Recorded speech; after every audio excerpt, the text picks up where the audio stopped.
Well, the Associated Press and Politico have both reported in the last month that Obama has an enemies list. We know Bill Clinton had one. Now, the Globe, which is about as good as the Inquirer, though they don't do Bat Boy and aliens landing in Central Park, they claim that they have a White House source with the enemies list. I think this is a public threat to people. And we're going to be going over that after Ray McGovern leaves us.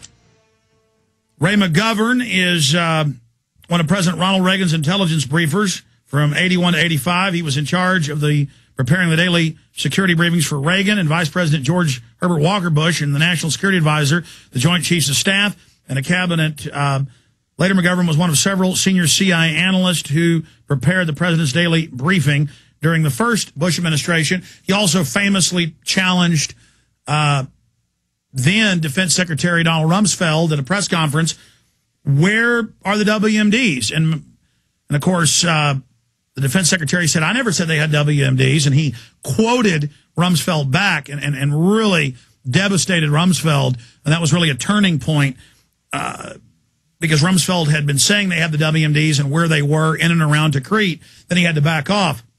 So I really respect Ray McGovern's analysis.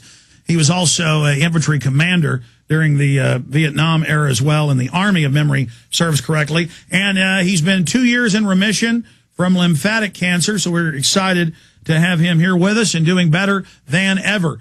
Joining us is Ray McGovern. Ray, good to have you here with us. Thank you, Alex. Ray, from memory, don't you have a new book out too? Well, I don't write books because then I'd lose my wife. Okay, well, I heard somebody saying they heard you on Dallas radio about a book or something. Maybe you were talking about somebody else's book. Oh, I was, yeah. I was talking about JFK and the Unspeakable, which is a book that people really should read. It's by James Douglas, and it goes over the most recently released data on the situation there in Dallas and elsewhere when John Kennedy was assassinated. Very interesting. You know, I had dinner with Martin Sheen about a month ago, and he said it was the best JFK book he had read and was raving about it, and I forgot to get a copy of it. He was going to give me a copy of it, but I forgot to get it. Why is everybody saying this book is so powerful? I mean, you're a former top CIA analyst. Reading it yourself, I want to get into Iran, but that's a subject I never raised with you, is JFK. Why are you so impressed with this book?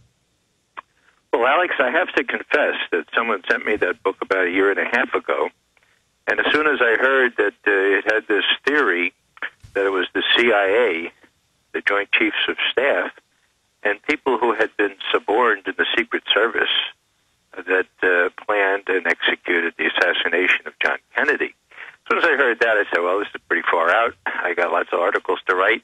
So I put it on my back shelf, but recently I've been reading it. I've almost finished. And I share the view of those who have read it before and told me that it's the most painstakingly researched piece of work, and that it includes the very latest data that's been released from FOIAs or from other things. He conducted incredible interviews with people on the spot, and the evidence that he adduces, and I'm an intelligence analyst, so I know a little bit about this kind of thing, is very, very persuasive. And the reason that it has such current attention and applicability is because the very forces that Jim Douglas claims did JFK in are still very much around, are still very much intimidating a new president whose name happens to be Barack Obama. And if you just run down the line of things, it was Cuba mostly, because JFK would not save the abortive Bay of Pigs invasion in 1961. The CIA and the Joint Chiefs got very mad about that. When JFK wouldn't launch a nuclear war on the Soviet Union during the missile crisis in 62, that got the Joint Chiefs really mad because they knew they had the advantage, and they told, look, Mr. President, it would only mean about 20 million of us killed, but we kill all the Russians. That kind of logic. That was L.L. Lemitzer and Curtis LeMay, wasn't it? Yeah, it was that crowd. That crowd was described by George Ball, the Deputy Secretary of State, as a cesspool. They're the ones that planned things like Northwoods and other things. So the primary, it's hard to put yourself back into those years, but there was such an incredible, visceral, knee-jerk anti-communism that, again, the Joint Chiefs thought it would be just fine if we did in all the Soviet Union in return to just, maybe 20 million casualties here. John Kennedy faced into that, and not only that, but he started talking with Castro independently and secretly, he thought, because the CIA knew about it, and he had a private correspondence with Nikita Khrushchev. He made a big speech at American University saying we ought to get along with the Soviet Union, and what do you know, but 3 months later, the Limited Test Ban Treaty is signed. The JCS, the Joint Chiefs of Staff, was cut out of those negotiations. So you can understand how they felt about that. And last but not least was Vietnam, where John Kennedy was convinced it was a fool's errand, and he could not convince the Joint Chiefs, nor his immediate advisors like McNamara and Rusk, and so he had to sort of surreptitiously move toward removing all our troops. And before he died, he ordered that the first 1,000 troops be brought home before the end of the year 63.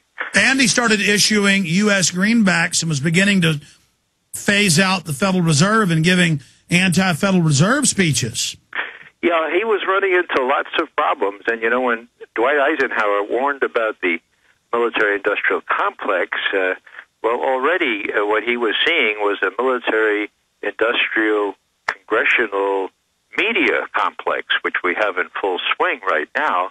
And so he's really up against it. And so I admire him even more than I used to in facing right into that. And it's not at all difficult for me to believe anymore that the people who both felt personally threatened and also felt that this fellow was selling out to the communists took it upon themselves to plan this thing, carry it off, and then appoint people to investigate it, in quotes, who would come out with the best, the right conclusion, the politically correct conclusion that this Lee Harvey Oswald did it all alone. No one believes that anymore. So, the applicability of this thing with here's Barack Obama, his big beribboned and bemedaled general officers are telling him, we're going to suffer defeat in Afghanistan if you don't give us 45,000 more troops. That's exactly the same situation that JFK faced. What about the secret Pentagon document that came out 2 weeks ago? Is there any validity to that from your research, Ray McGovern, where they're saying they need 500,000 troops over the next 5 years? Well, Andrea Mitchell ran with that, and I was really surprised because all the information that subsequently emerged does not indicate that that document talked about 500,000.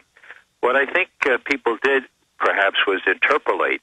They look at the ratio that the current Army manual says, the ratio of troops to citizens that is necessary for successful insurgency, and you multiply the numbers by the 38 million Afghans, and you get, 500,000 or more troops that would be necessary. That was the original. Secretary White told Bush, you need 500,000 or 450,000 to be technical, and Bush said, no, I can do it with 150, and I guess they're 23 million in Iraq, so the ratio would be above 500,000, wouldn't it? That's exactly right. And when you say 23 million in Iraq, I have to tell your listeners that there used to be 27 million in Iraq. That's not to say 4 million were killed, but 4 million have been displaced. 1 million, I believe, have been killed. And you have many millions, 2 million living internally as refugees, and 2.5 million living in the adjoining states. Ray McGovern, shifting gears, I want to, in the 40 minutes we have left with you, I want to get because this is what you briefed the presidents on. You are an expert on these regions and talk to the other experts who are specifically specialists in these areas.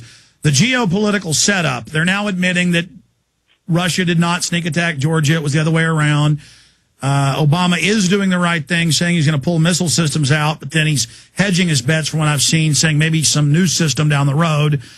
So what you see happening in Iran, Pakistan, Afghanistan, the U.S.-Russian relationship, and where all this is going. And then, of course, the $64 million question I want to cover first. From what I've read, the Iranians said, okay, in a few months we're going to open this new facility. They announced it. Our media spun it and said, we found a secret location. And it looks to me like another big lie, or am I incorrect?